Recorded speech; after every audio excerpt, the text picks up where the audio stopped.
Comme vous voyez, je vis très modestement, sans beaucoup de glorioles. J'aime les choses simples. Je suis encore de l'ancienne formule qui veut que pour vivre heureux, vivons cachés.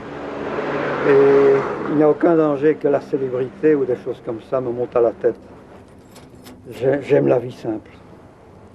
Ce n'est pas de la fausse modestie, mais c'est comme ça.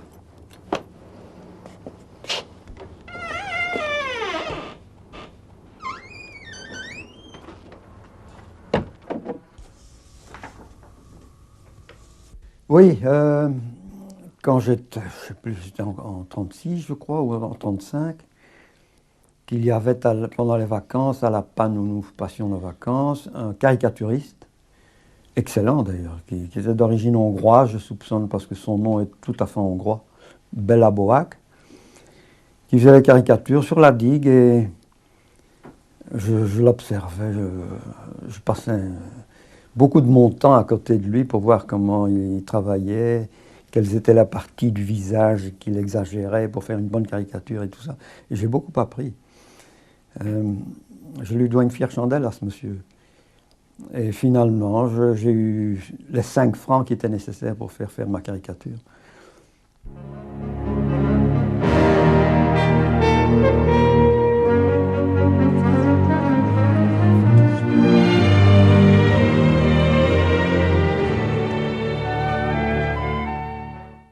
On n'a pas fait de chef-d'œuvre du cinéma dans ce petit studio. Mais enfin, c'était le seul qui existait en Belgique. Et également par une curieuse coïncidence, il y avait là Franquin, il y avait là Peyo et Pape, 3 gars qui sont devenus des personnages assez célèbres dans la bande dessinée. Il y a un monde entre la façon de... entre la bande dessinée et le dessin animé. Ne fût-ce que par exemple le fait qu'en dessin animé, le lecteur ou le spectateur est obligé de suivre le rythme de la projection. Tandis qu'en bande dessinée, il y a cette grande ressource qu'on peut s'attarder aussi longtemps qu'on veut sur une image. On peut même retourner en arrière vers l'image précédente si on le désire. Et ça répond à des possibilités tout à fait différentes.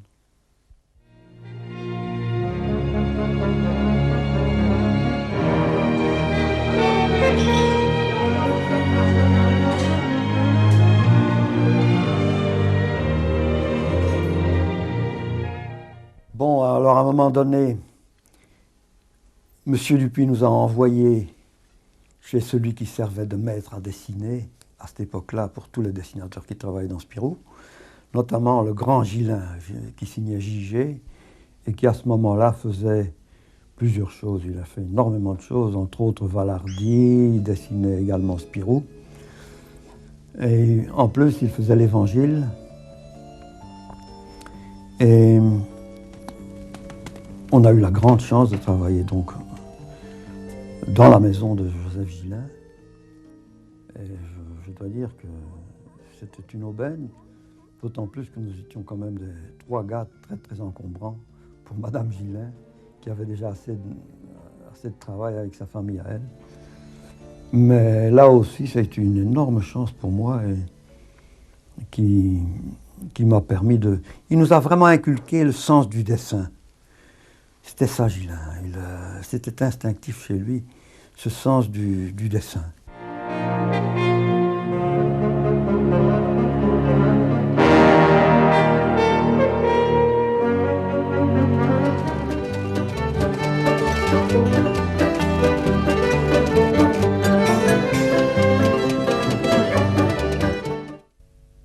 Et cet ensemble, Franquin, moi et Gillin, qu'on est allé aux États-Unis, on aurait dû...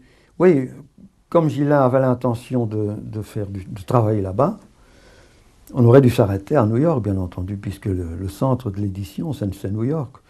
Mais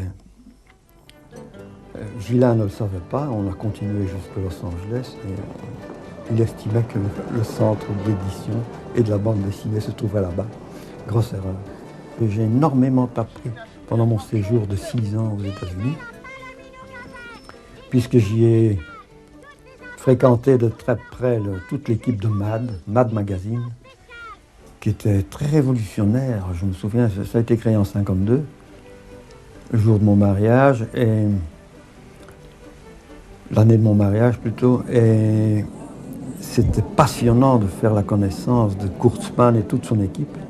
Je crois vraiment que j'ai été influencé par ces gens-là. La première formule de Mad Magazine était un comic book, sur très mauvais papier d'ailleurs et en couleur, comme tous les comic books à ce moment-là. Et c'était un ensemble de courtes parodies de plusieurs genres, genre western, tantôt une parodie d'une histoire de Sherlock Holmes, etc., ou de science-fiction. Et je suis convaincu que j'ai été influencé par les parodies western que j'ai trouvées là-dedans, parce que c'est à partir de ce moment-là que Lucky Luke a vraiment devenu 100% une parodie. Avant, c'était plutôt un cow-boy plus ou moins humoristique, mais là, c'est devenu à 100% une parodie, un pastiche, tout simplement. Et ça, c'est l'influence de Mad. C'est aussi la période où j'ai eu la grande chance, encore une fois, de rencontrer René Goscinny. C'était les vaches maigres, il faut le dire. Et j'ai eu la bonne idée de lui demander de me faire un scénario, alors que jusqu'à présent, j'avais tout fait moi-même. Je faisais moi-même mes scénarios. C'était d'ailleurs l'habitude de faire tout soi-même à ce moment-là. Mais je trouvais que ce type était tellement drôle, que son humour était tellement visuel, parce que c'est ça qui compte en bande dessinée. Il ne s'agit pas de faire des jeux de mots ou de l'humour littéraire, c'est pas ça qui compte. C'est de trouver des gags qui ne prennent leur juste valeur qu'une fois qu'ils sont destinés et qu'on peut les regarder. Et ça a merveilleusement bien marché dès le début. Et chose curieuse, ça a été des scénarios très professionnels à partir du début. On avait l'impression qu'il avait fait ça toute sa vie. Tellement c'était bien fait, mais c'était un garçon très intelligent d'ailleurs.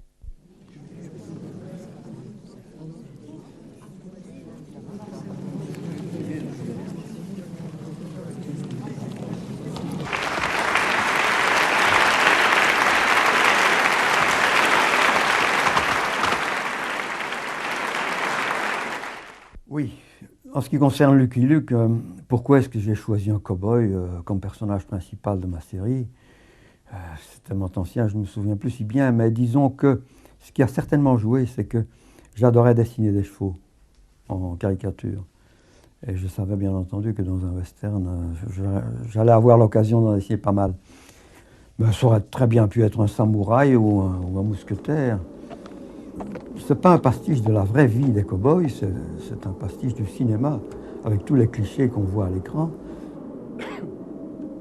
et tous les poncifs, avec tous les mêmes personnages qui reviennent régulièrement, les prospecteurs d'or, les tricheurs, les joueurs, les danseuses de saloon, etc. Je dois dire que l'évolution de Lucky Luke a été assez importante, surtout les 10 premières années, je veux dire. Physiquement, il a fortement évolué. Il était beaucoup plus brutal en plus dans le caractère. Et c'était beaucoup plus le coup de poing sur la gueule au début. Je crois que le personnage ou l'acteur de cinéma spécialisé dans le western et qui m'a le plus influencé, c'est certainement Gary Cooper. Le fait qu'il parle très peu, le gars pas bavard du tout, Wep ou Nope. Et la caractéristique de Lucky Luke, qui effectivement est un peu timide avec les femmes et c'est de là que ça vient. Mais il est devenu au fur et à mesure du temps plus sophistiqué, un peu sous l'influence de Goscinny, c'est sûr. Et puis l'âge de l'auteur peut-être aussi.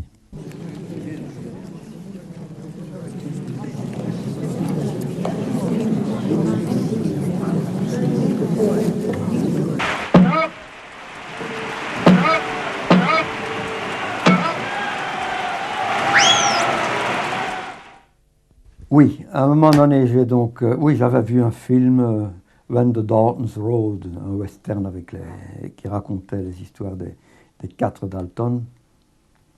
qui en vérité n'était que 3, parce que le 4e n'est devenu mauvais que beaucoup plus tard. Mais enfin, c'était ce film avec les 4 frères Dalton qui m'a donné l'idée de faire un premier album avec les Dalton qui était intitulé Hors la loi, et où j'utilise effectivement les 4 prénoms des 4 Dalton qui ont existé. Mais j'ai fait la grande bêtise à la fin de cet album-là de les tuer. Je l'ai bien regretté, j'ai reçu énormément de courriers pour dire que ces 4 personnages de taille échelonnée étaient tellement drôles, il fallait trouver une astuce, une pirouette pour les ressusciter en quelque sorte. Et c'est à ce moment-là qu'avec Goscinny, on a eu l'idée de faire les cousins Dalton, qui ont exactement le même aspect, mais qui sont encore un peu plus bêtes que les premiers, et qui passent leur temps à essayer de venger la mort de leur cousin. Ce sont les personnages qui sont le plus appréciés par le public. J'ai parmi mes lecteurs un tas de gens qui prennent parti pour ces 4 mauvais Dalton. Encore récemment, un Italien me disait, si vous voulez avoir beaucoup de succès avec votre histoire, avec vos histoires en Italie, il faudrait que ce soit les Dalton qui gagnent. Vous verrez, à ce moment-là, ce sera le succès. Et évidemment, c'est exclu parce que il faut que dans mes histoires, j'y tiens beaucoup, la justice et le droit et la loi doivent finir par avoir le dessus quand même. Du calme, Joe! Joe, du calme! Joe, du calme! Vénère!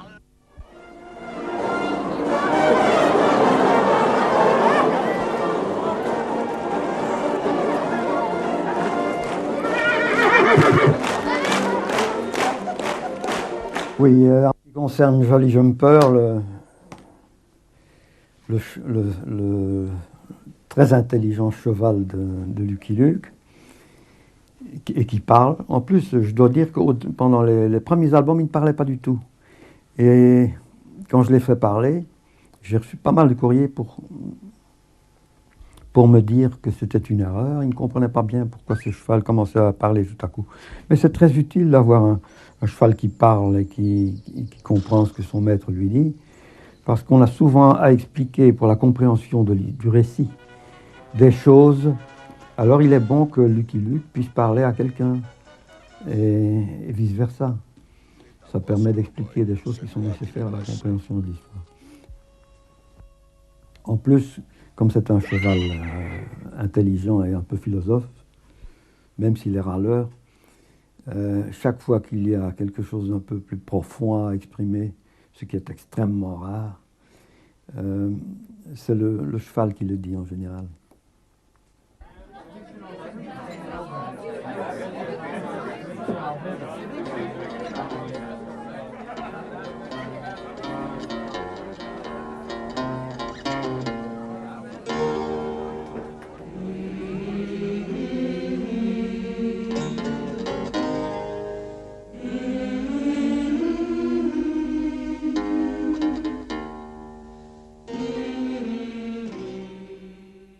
La facette dessin animé de Lucky Luke, c'est une chose à laquelle j'attache beaucoup d'importance. Comme je vous disais, j'ai toujours eu un faible pour le dessin animé.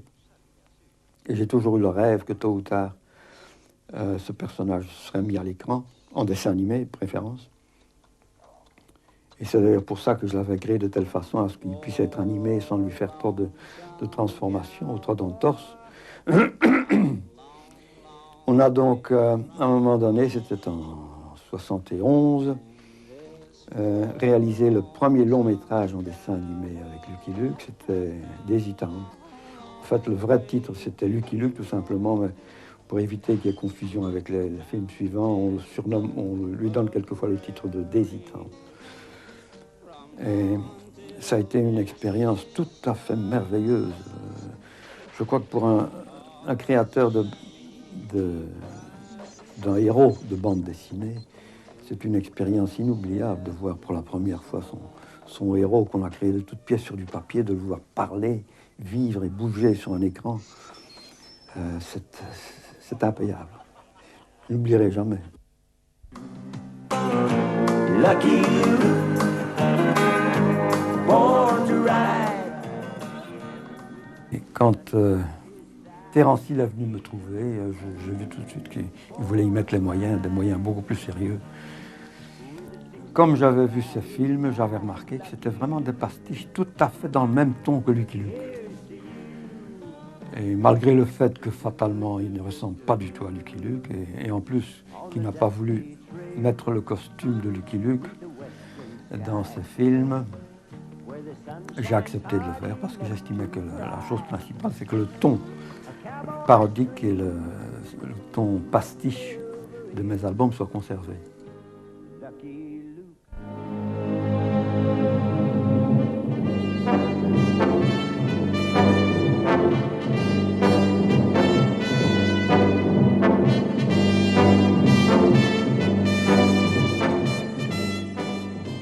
J'ai tout intérêt à me laisser inspirer par les faits réels et par les faits historiques, les événements historiques. D'autant plus, comme je disais, que c'est un élément de véracité.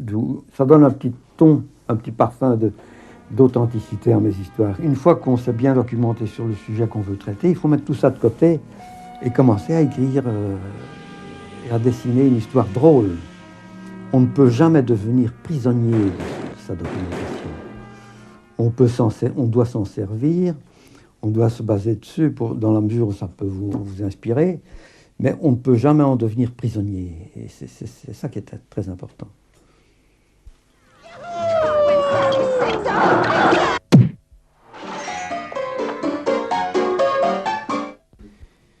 Alors, comme vous le savez peut-être, en Amérique, chaque chaîne de télévision possède sa propre censure, une espèce de comité qui est censé dire si c'est montrable aux enfants ou pas. Et en ce qui concerne Lucky Luke, ils m'ont imposé des tas de brimades et d'interdictions, comme par exemple, tous les Noirs ne pouvaient plus jouer le rôle de domestique. Et les Indiens ne pouvaient plus parler du mauvais anglais. Et les Mexicains ne pouvaient pas être montrés endormis. Pourtant, c'est comme ça que je les montrais en général. Ils ne pouvaient plus le faire sous prétexte que ça a tendance à insinuer qu'ils seraient paresseux. Et les Chinois ne pouvaient plus tenir de blanchisserie ou de restaurant. Ces personnes qui se trouvent dans cette censure partent un peu du principe que le gosse a une tendance à imiter le héros dont il voit les aventures ou dont il lit les aventures. Ce qui est peut-être vrai pour un certain nombre de lecteurs ou de spectateurs. Et pour cette raison-là, il était important de donner des modèles qui n'ont pas le vice du fumeur, par exemple. Il n'était pas question qu'il continue à fumer comme ça. Et depuis lors, comme je trouvais que quand il n'a rien en bouche, ce n'est plus Lucky Luke, il avait une bouche pour tenir quelque chose en bouche. Et je lui donne très souvent un brin de paille ou un brin d'herbe que je supprime quand ça gêne un petit peu la composition d'ailleurs. Et c'est une évolution dans le personnage de Lucky Luke qui m'a valu une médaille que m'a donnée l'Organisation mondiale de la santé à Genève, parce que j'avais ainsi montré le bon exemple aux enfants. Je crois d'ailleurs que les Américains veulent absolument se donner une bonne conscience vis-à-vis des Indiens.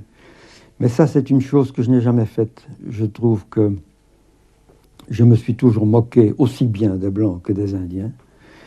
Et c'est le privilège d'un humoriste. Il doit pouvoir se ridiculiser tout le monde. En tout cas, on n'a jamais pu m'accuser d'être raciste ou de me rendre coupable de racisme dans mes histoires. Parce que pour la bonne raison que je ridiculise, je caricature tout le monde alors.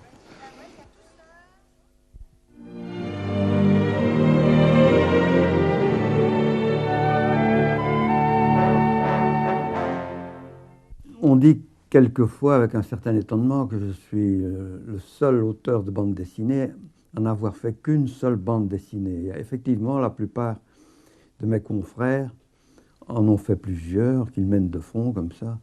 Moi, je suis toujours resté fidèle à la première bande dessinée que j'ai faite, celle de Lucky Luke. Mais j'ai quand même fait pas mal d'autres travaux en plus, que la plupart des gens ignorent. avant de faire la bande dessinée, je faisais déjà ce qu'on appelle le dessin d'humour pour un journal belge hebdomadaire dont je faisais les couvertures, qui s'appelait Le Moustique. Et ça a été mon premier travail professionnel d'ailleurs. Ensuite, j'ai fait ce que la plupart des gens ignorent, du dessin réaliste. Un petit peu par défi envers moi-même, je m'étais dit que je voulais absolument prouver envers moi-même que j'étais capable de faire du dessin réaliste. Et j'ai accepté un travail que m'avait donné un journal flamand qui éditait des romans sentimentaux absolument illisibles d'ailleurs, que je n'ai jamais lus. Oui, pour ce même journal qui s'appelait le Laatste Nieuws, dernière nouvelle en français, ils se sont mis en tête aussi à un moment donné de me faire faire pendant plusieurs années le Tour de France. À chaque étape, je devais faire un dessin. Je devais donc écouter à la radio, parce qu'il n'y avait pas encore de télévision pratiquement à ce moment-là. Et je devais écouter le compte-rendu de l'étape. Et j'avais 1 heure exactement pour faire un grand dessin qui devait paraître la nuit d'ailleurs, dans une édition spéciale sportive de ce journal. Et là aussi, j'ai beaucoup appris.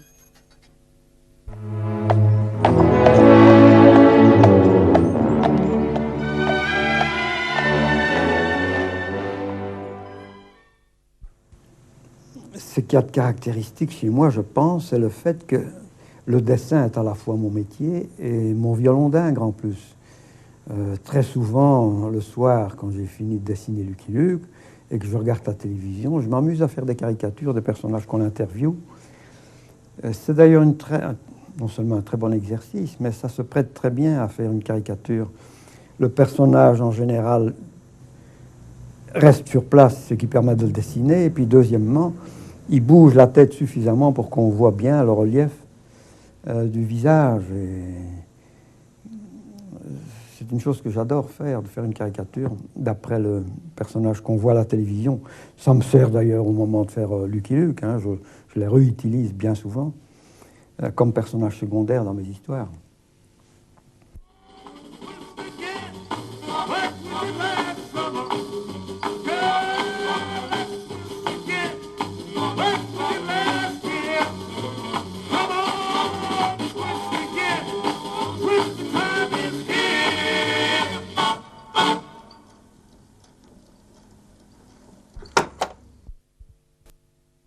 Pour ce qui est de ces jouets, c'est un violon dingue que j'ai depuis quelques années.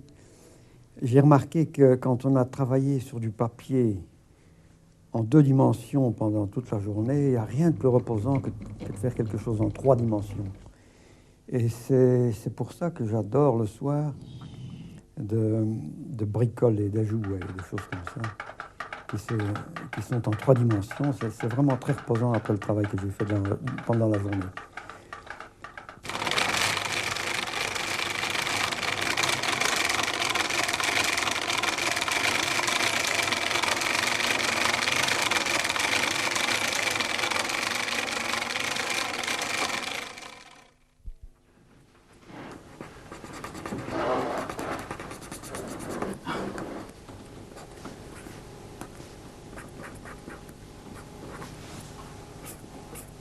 En ce qui concerne l'avenir de ce personnage, je n'ai pas la même philosophie qu'Hergé qui disait qu'après lui, il n'y aurait pas plus de Tintin. Il estimait que Tintin, c'était son produit à lui, sa création à lui, et que personne d'autre ne serait capable de le faire correctement. Je crois qu'il faut... Moi, en ce qui me concerne, je serais beaucoup moins strict. Tout dépend si on peut trouver un bon dessinateur capable de le faire correctement. Moi, je ne vois aucun inconvénient à ce que ça continue. Mais pour être tout à fait franc, ce qui se passe après ma mort, vous savez, ça me laisse assez indifférent.